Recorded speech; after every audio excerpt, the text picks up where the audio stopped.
these instances. So what's the argument against that? And I think what it comes down to is just like, well, we don't feel like it. Okay, that's not a logical, argument. That may be a relativistic one.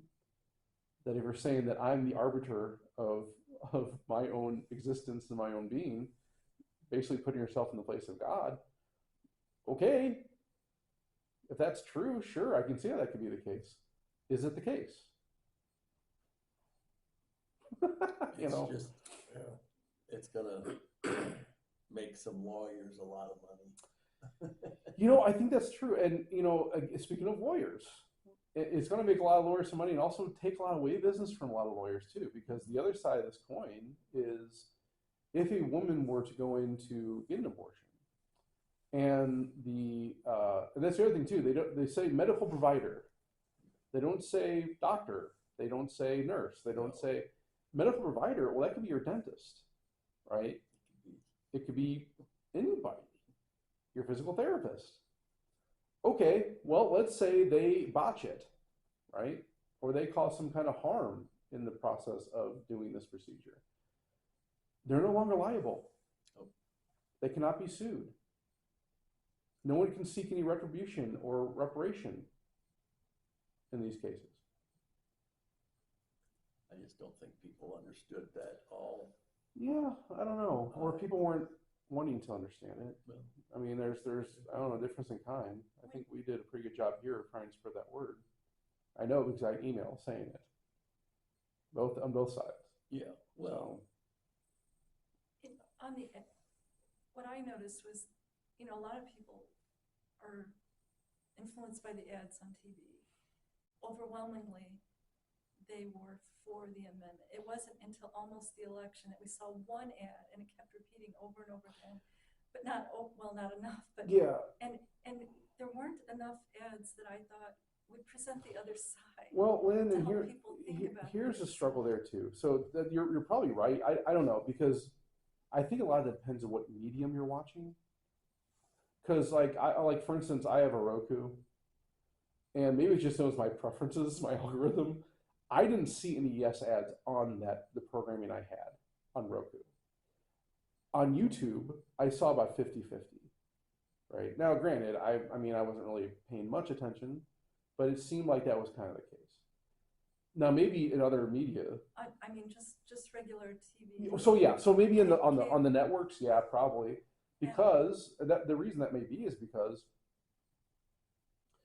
funding for this was coming from multi-billionaire people. So if you're looking at the spending on ads, the pro-life movement just didn't have enough money, because part of it is a grassroots movement. It's a pro bono movement. It doesn't have the financial backing that the Planned Parenthood and these other facilities do.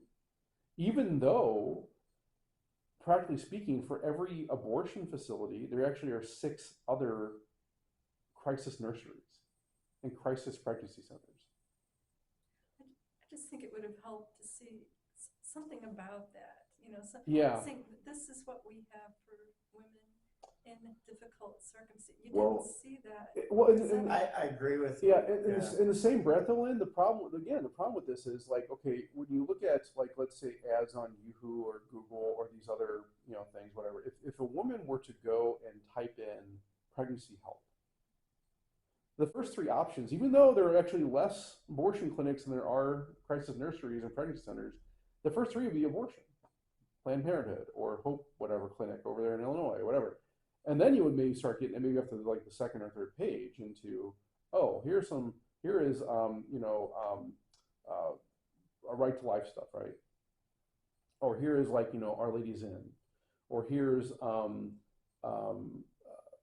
one of actually we have about 30 different crisis pregnancy centers here in St. Louis alone. But when you go to type that into any machine, any type of server, because they're paid for ads by this multi-million-dollar industry, they're going to come up first because they paid for it. So yeah, I understand the frustration, because the same frustration happens on our side too. But when you look at like things like Missouri Right to Life, these other organizations that are pro-life, Students for Life. They're grassroots and they're based on donations. And the donations are coming from regular people, maybe give like 50, 10, maybe $100 a month, if that. So you can say, well, should we increase our funding? Sure, maybe we can, but who's going to do that? I know. I mean, that's that really is practically what the problem is. In Florida, as I understand, DeSantis had like a team of doctors who presented. Yeah. So Missouri had people. Missouri's had the same ad.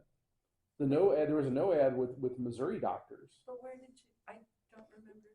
Oh no, it was. I mean, I saw it on YouTube again. Part of this is I don't know, right? What kind of media you're looking at? What kind of ways you're looking at these things? Because in my Roku at home, I was getting more no ads than yes ads, and then on YouTube it was about 50-50. You know, but I don't watch. So I've given up on the big networks a long time ago. So even before I entered the seminary, I was not watching network news anymore or network programming really. Like even when things like The Office or like the Parks and Rec, I didn't watch any of that stuff before I went through seminary. So I don't know. You know, that could also be generational too. You know, because there could be more of an appeal to particular stations or channels that were more youth oriented. Because I think when there's a lack of that funding, typically you have to be more targeted, right? And so if you're looking at the shift now in generations, people like my age and younger, like let's say young Generation X and into like millennial and Gen Z, they're not watching CNN or NBC or CBS or ABC. And that's a big chunk of voters, right? So I think they're trying to be more targeted to actually say, okay, let's look to our future voters rather than the past ones. Well, I just know that from what I could see, it was ad after ad after ad for Amendment 3. Yeah, and towards the very end, you didn't see anything until almost close to the election. Was there? I mean, so was there again? But again, we're targeted because maybe the last thing you see might be the one that's. So again, these are done for a particular strategy because the funding is not there. And then they focused on in that ad. They focused whether you're pro-life or pro-choice. It was more or less, even if you're pro-choice, you should vote against it to protect. It was more focused on gender transition. Surgery, which was a good argument, but there was nothing about, well, this is care you something to counter the ads. There are many ads. I mean, I saw many ads where the focus was on the protection of women in risky pregnancy situations, but I never saw an ad where a doctor could say, now look, this is what we have to help women in these situations. But see, again, I think, so I saw those ads. So those ads are there. I mean, if the one side was presented, I think the other side should have But what I'm telling you, Lynn, is that they were. But they weren't targeting probably the same channels you were watching. So let me ask you, like, what do you typically watch on, like, let's say a regular Wednesday night? What stations? I mean, I flip around. Okay, but these are primarily like just like maybe even cable. Yeah. Okay. Again, but that's what I'm saying, though, right? Most people my generation younger don't watch cable. They don't even have cable. Most of like the people that are my age or younger, they're watching their stuff on X, and they're watching their stuff on YouTube, and they're watching their stuff on They don't watch Instagram. 6 o'clock. They're not watching these things. They're not getting their news. And so to your point, you're saying like, yeah, well, how come I didn't see it? Well, because they probably weren't targeting your demographic because there's not enough income to make a whole array of ads like the other side had. Well, they were targeting some demographic and influencing that demographic without having a balance of ads on the other side to help influence those people. What I'm saying, see, that's what I'm saying though, is that they can only do so much of what they have, right? So if the appeal to older voters is, no matter what you're talking about abortion, the child transition thing is probably more of an issue for people above of my age, right? And so they're being strategic in the way they target because they can't afford to make those ads that 30-second ad that's going to cover everything. So what they're focusing on is that, like, most people probably 50 or older, they're probably more concerned about the transition thing. Let's focus on that. Whereas kids that are younger, well, they don't really care about the transition thing. They're probably going to be more, looking at the right for women and the protection of women, because most of them are probably already in a society, especially like college campuses and other places, where abortion is really acceptable. So let's look at these issues that people would really care about and focus on those targets, because we can't afford to do it all. And yeah, it's sad and it's tragic, but that's the reality. So the only way to combat that would be, well, do we have any multi-million donors on the pro-life side that would be willing to give up some money for that? We probably do. But again, are you if you keep on going to those resources all over and over again? So, like, put that into perspective. There is a very wealthy Catholic family here in St. Louis, right, that give generously over and over again to all these different Catholic programs, right? And probably have given to the pro-life movement too, right? But if you keep on going back to that well, you're not going to have any more to get, right? So that's the struggle. When you have like the owner of Microsoft and the owner of Google and the owner of all these other multi-billion-dollar industries who wouldn't really care if they give another 100 million or not, because what's the skin off their nose? It's a tough battle to combat. Well, it just seems like the ads overall that I see, I mean, not just for this issue, but I mean, there's a variety of ads that seem to target a variety of generations, and they're not just focused on. Well, I'm speaking primarily from the Respect Life side. Yeah. I can attest, because I'm on the Respect Life board. I'm the spiritual director for the Respect Life Apostolic Archdiocese, which is why I'm very, I promote this issue. Not just because I am, but I mean, I would otherwise. But I can't speak for other things, right? I can't speak for like immigration, or I can't speak for, even though these are pro-life issues. What I'm saying is, for this particular issue, that's the reality, right? And I see it as for whatever argument they were, for whatever demographic they were targeting, primarily the ads were to approve the amendment, to vote for the amendment. Those same people hearing those ads didn't have the opportunity to hear other ads. Right. So that's what I'm saying. I don't know the strategy as far as that's concerned, but I can just tell you from my own personal experience, it seems like they were targeting other ways, right? Because I mean, it does probably cost more to actually run an ad on NBC, CBS, ABC, Fox than it would to run an ad on YouTube or Facebook or even on like Roku, right? So again, we're looking at an issue of practicality of how much money do we have, how much money can we spend, and what kind of demographic can we actually focus on, and what issue should we approach with that demographic? Because the amendment did cover multi issues, it did, but you're going to have some in particular demographics that don't really care about the abortion issue, but would care about the transgender issue, or would care about the liability issue. So is that done? That is also what kind of perturbed me about this. There's so many things in that barrel.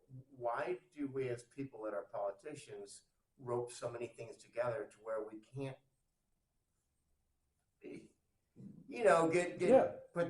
get the snake by the head or something like that. There's a lot of things in there that it's all part of their plan to cause the confusion to get what they want. I mean, we see that in our own politics with our federal system, right? So I mean, how many times this past year have we been threatened with a government shutdown Yeah. Oh, yeah. because someone was trying to include in the budget bill Yeah. some other thing that had nothing to do with it?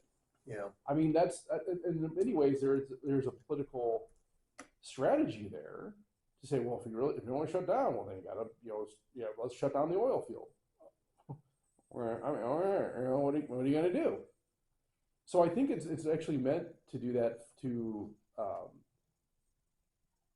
really confuse, but also the more facets you have to actually bring up, you can say, well, yeah, okay, maybe you don't care about this, but this has to happen, Exactly. right? Yeah. And that works the other way, you know. Well, you don't care about this, but this shouldn't happen, Uh-huh. right? Which I think why the vote was so close. Well, also the commercials I think you're talking about only spoke of women who are having rough pregnancies, who, if we don't vote for this thing, are going to be put in jail or die. Well, I mean, And that's Yeah. not, for me. I'm looking at these things. I'm like, that's not what we're. yeah, I think there was two ads I basically saw that were for that I kind of had the message this way. One was stating that, your rights are being taken away. You're going to have less rights after this than you would before. The other one was kind of depicting, and I'm not sure if she was real or actor, but actress. But there's this woman that was said from Kansas City who was having a troublesome pregnancy, and she said she went to the doctor, and the doctor didn't want to touch it because they were afraid they were getting sued. Mm-hmm. Well, Missouri law already provided for those issues, and saying that, well, no, you can definitely save the life of the mother and do things to do that. You're not going to be held liable. Well, no, I had no idea. Mm-hmm. And watching those commercials, Right. I was led to believe that is untrue. Right, exactly, and it's not. And that's just that's the thing about that. My counsel to this woman was go find another doctor. Yeah. If this doctor doesn't understand the law, find someone else. Yeah. Right? Because obviously they're leading you astray. But that was it. Well, and the funny thing was I never went to go talk to another doctor. My doctor told me he wouldn't touch me, so I had to go over whatever and do this. Yeah. Well, wasn't the logical conclusion that to go find another doctor? I don't know about you guys, but I'm not necessarily married to my doctor. I like my doctor, but if he gave me an opinion that was like, well, you really should cut off your leg because you got that splinter. What? I'm gonna get a second opinion, maybe, right? Yeah. I don't know. Well, maybe I'm naive, but I think most of those people on any commercials on the political scene, especially this time around, I think they were actors. I don't. Oh, think, yeah. I don't Oh, yeah. think those Oh, were yeah. real people. Oh yeah. There would have been more emotion from Right. real people in it, I think. Yeah, I don't know for sure. Oh, I mean, I mean, there definitely was. There's more of an emotional appeal when it comes to those things than there really is a logical one, and that's tends to be in our society tends to be what works, right? Because nobody actually takes the time to go look at what the law actually says. Right. It's too much of a bother. Yeah, it is, right? So that's unfortunate.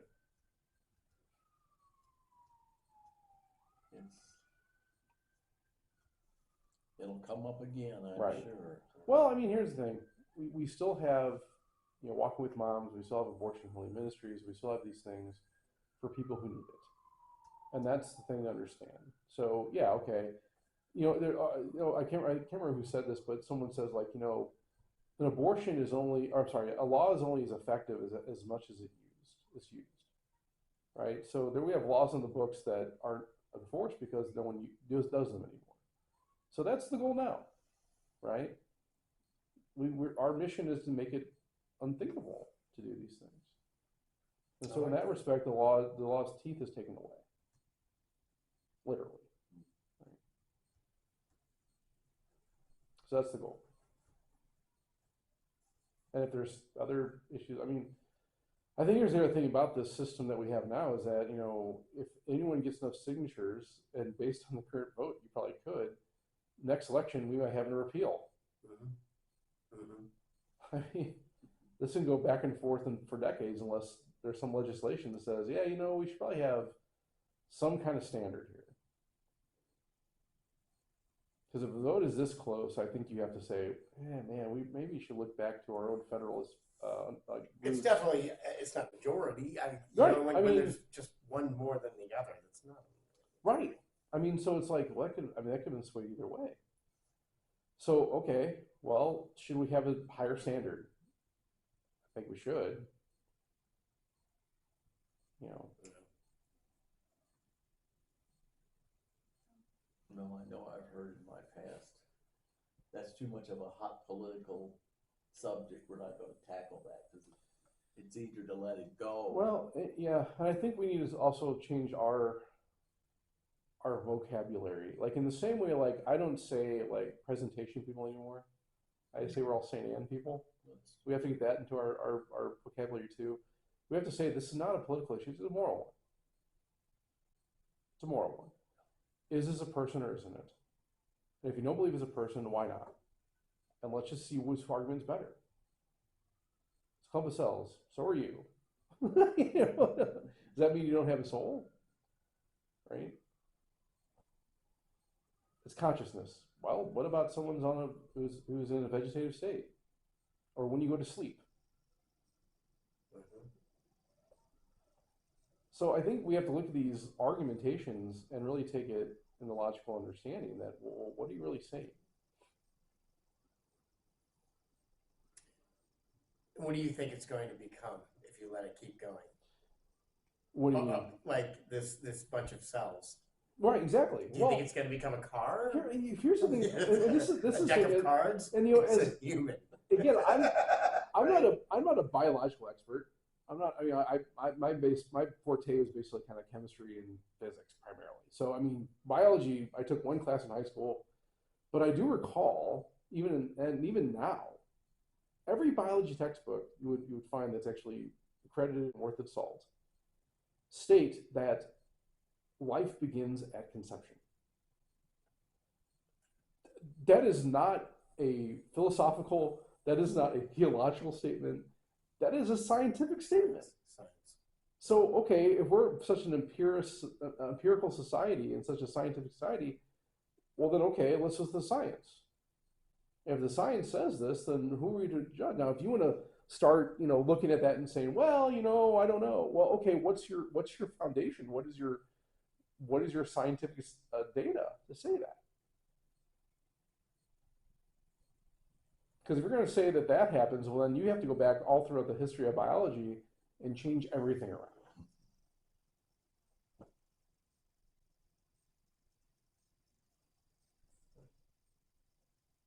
I mean, in some ways, it's the same thing like when we talk about these tenets of the faith. Right now, I think there's a big debate about, after the synod on synodality and, deaconesses and all that good stuff. It's like, well, what's the big deal about ordaining women or having married priests? The married priest thing might be a different scenario because the Eastern Church does that.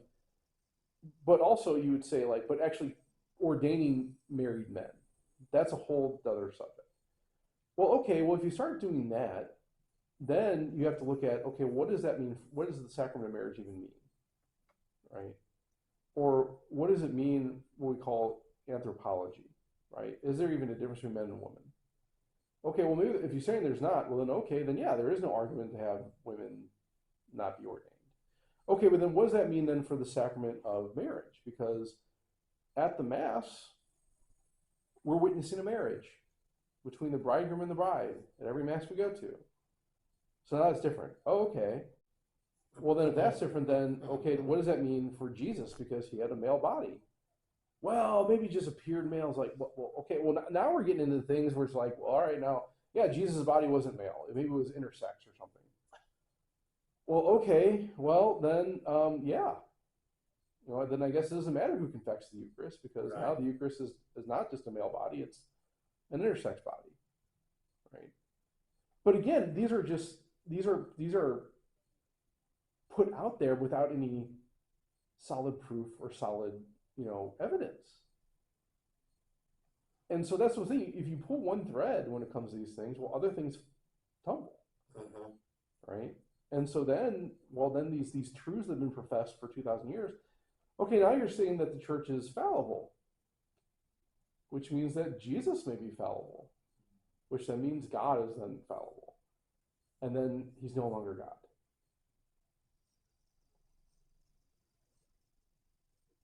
So it has repercussions that affect other things.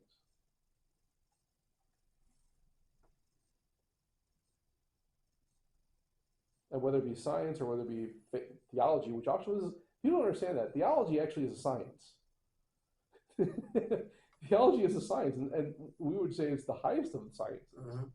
So whenever people think, oh, it's scientific argument, well, yeah, theological argument is a scientific argument. Now you can't start with that usually, but that's what people don't realize. Theology is a study. It's a study of knowledge. That's what science means, knowledge.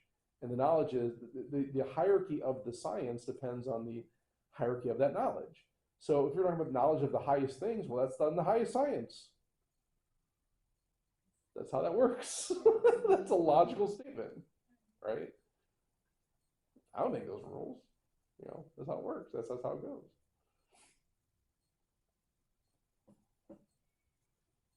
Good.